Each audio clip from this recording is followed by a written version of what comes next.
Hello everyone, my name is Christian. Welcome to my hobby blog. Today I'm very excited to be doing movie 5, I believe we are on now, for the 31 days of Japanese cinema. Today we are going to be discussing a personal recent favorite of mine. This is a film by Yasujiro Ozu, who is one of the most prominent Japanese directors working at this time in the 50s and 60s. And this film, particularly, is from 1959. And which film am I talking about? I'm talking about Ohio, otherwise known as Good Morning. And this is a film that I haven't had many experiences with until uh, I discovered it in school. I found it at the library again, looking for that golden C on the spine was sort of my guide when I first began watching movies more seriously for academic reasons. And this is one that I didn't have many opinions on when I first watched it, but on this most recent rewatch, I really sort of understood the mastery that is behind this film. And before I get into all of that, I would like to sort of give a summation of what this film is about. Now, I'm going to be reading off the back here because I think Criterion words it best when discussing this movie. But this is a lighthearted take on director Yasujiro Ozu's perennial theme of the challenges of intergenerational relationships. Good Morning tells the story of two young boys who stop speaking in protest after their parents refuse to buy a television set. Ozu weaves a wealth of subtle gags through a family portrait as rich as those of his dramatic films, mocking the foibles of the adult world through the eyes of his child protagonists. Shot in stunning Technicolor and set in a suburb of Tokyo where housewives gossip about the neighbor's new washing machine and unemployed husbands look for work as door to door salesmen. This charming comedy refashions Osu's own silent classic, I Was Born, but to greatly satirize consumerism in post war Japan. So that movie is description I just read is a perfect summary of what this film is about. And this is something that I had always heard about Ozu is that he really explores the tensions and also the fellowship of different generations with each other. So in this film, we have two children. One is named Isamu, and the other one is named Minaru. Minoru is the older brother, and the younger brother is Isamu. And they really want to get a television set into their home. This is when television sets were becoming more readily available and more affordable for families to own in their homes. And so these children, they discover that a neighbor has a television set and they are watching sumo wrestling every single day. And they are very jealous, not every day, but once a week when it comes on the television. And they get really jealous about it, so they ask the parents, and the parents are like, oh, that's just a fad. It's not going to be anything worth buying. Go back to your studies. Just don't ask again. And the kids are rightfully pissed because they are really wanting this television set in order to watch the sumo wrestling. And so what they do is the older brother of Minoru, he comes up with a plan with his younger brother to sort of guilt trip the parents into buying them a television set. And so what they do is they stop talking. They just stop talking at all to the parents, and they will talk to each other, but not in listening range of the parents. So it's a really great sort of look at the lengths that children will go in order to get what they want. And this movie, especially, doesn't really have protagonist or antagonist. We're just seeing a window into the life of this family, of the mother and father and the two boys. And it's just a lovely film to watch. It's very low stakes. I love the characters. I love the dialogue in this. Ozu is a director I know next to nothing about. This is the only film of his that I have seen. And I'm really appreciative of his style. I love the framing of his shots that he does. I love the dialogue that our characters say because it's very natural and realistic. It's dialogue that is not sappy or is not overwritten. It's very organic. And I really love the dialogue in this movie because it's very just snappy. We have many scenes where we have our main characters going throughout the neighborhood or the suburb, and everything is just orbiting around one specific feature. And for example, there'll be a scene where they're having dinner, the whole family, and one person will get up from the table, walk to another room, and we'll cut to them walking out of the room and them doing something, and then we'll go back to the dinner table and someone else will go, and then the person from earlier will come in, and they're just orbiting around. And I really love the shot compositions and framing that Ozu does because he'll put emphasis on items that usually will not get any emphasizing throughout any other film. But for Ozu, he what I understand from him is that he is somebody who is very visual and really enjoys framing his shots. This is something that not many directors are cognizant of when they're making their films. They will have some framing in mind, but when you're watching this film, you really sort of, especially with how this series has been set up, where we are going year by year and seeing how each one sort of builds upon the previous one, the framing and depth of fields that we see Kurosawa doing, Ozu also does, and he masters it just as much as Kurosawa. And this is something that I really appreciate about this film, is the style of it. And when I first watched this movie, I don't know how many years ago, about 6 years or so ago, I said that this movie was just cute. I really liked the dialogue, I liked the characters, but I only rated it about 4 stars, I believe, on Letterboxd.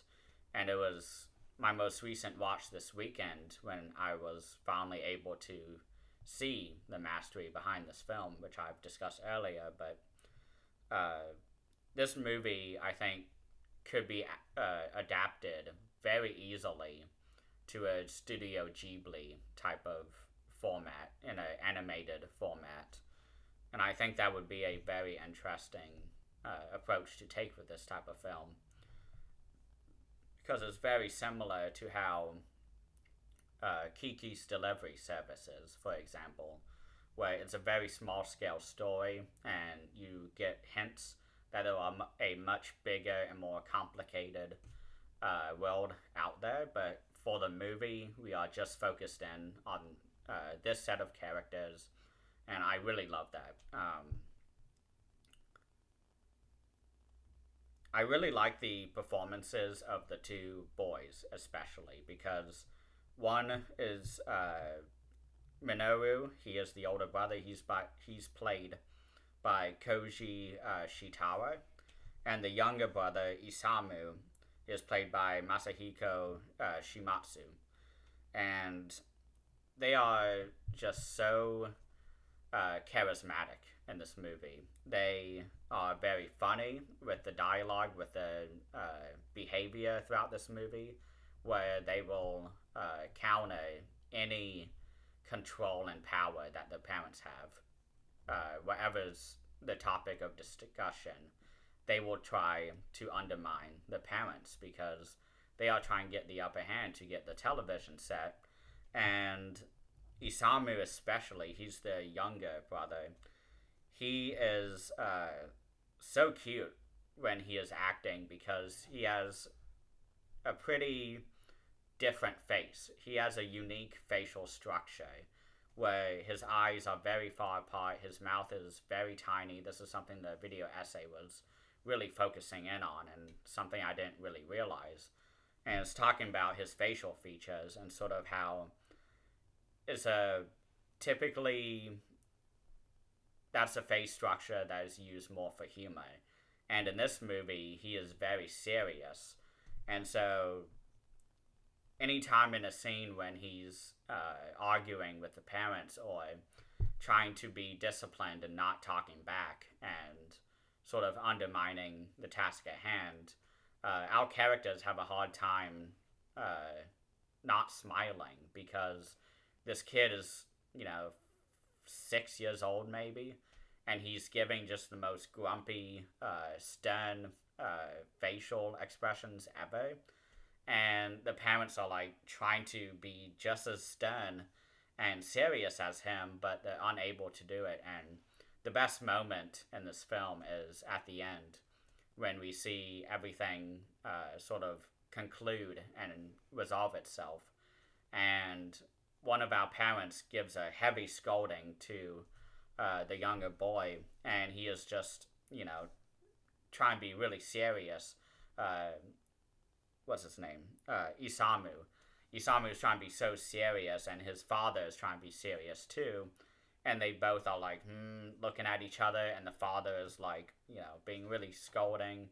And you sort of see the father's stern look slip. His mask falters. And it's so funny because the boy calls him out on it, and the father goes, oh, because he's been caught, and then he sort of walks away off camera, and the boy sort of smiles to himself, and the movie ends. And it's a really wonderful moment. I really enjoy this movie. This is one that is piquing my interest into getting more into Osu's work because he and Akira Kurosawa are sort of the two main paths you can go as a film goer exploring Japanese cinema. People either go down Osu or they'll go down the Kurosawa filmography. I went with Kurosawa, but now that I've seen so many Japanese films, Ozu is somebody that is a really big blind spot into my understanding of film. And I do want to fix that. But one thing that I think a lot of people will appreciate about this movie is the humor. It's really juvenile. It's very good-natured. And there are a lot of thoughts. Thoughts are front and center throughout the entire film. Our characters are always thoughting. It is something that Osu gleefully utilizes throughout the film. And one thing that the video essay was talking about that I can't really explore really at all, because I haven't seen many of his other films, is that this movie was a lot more surprising to people when it came out, because Osu was a director who wasn't as focused on the comedy or wasn't as lighthearted in his scripts. And the video essay that was on this release was talking about how Ozu just sort of went a different pathway with this movie, because he had made a couple dozen films at this point, and he had a lot of humor in his films, but that was never sort of the focus. And this film takes a different approach, and that is sort of the point of the movie, is the rivalry between generations. But this movie takes it lightheartedly and softly criticizes consumerism, rather than being a lot more of a heavy-hitting emotional film. This is a easy watch. This is a 93-minute movie, I believe. It's very short, easy to watch, in my opinion. A lot of fun, too. There's just so much to enjoy about this movie. And this is also an adaptation off of a previous work by Ozu, which I did not write down, but yes, I did. It's called I Was Born, and that is a silent film from 1932 that Ozu had made that is exactly the same as this film, but is focused around kids convincing the parents to get them bikes, because this is the 1930s. Television sets were not even invented yet, I don't think. So it was a big deal in those days, in 1932, to get a bicycle. And in this film, he updates it from a bicycle to a television set, because that was sort of the big next thing for every household to have, just like a fridge or a microwave or an oven.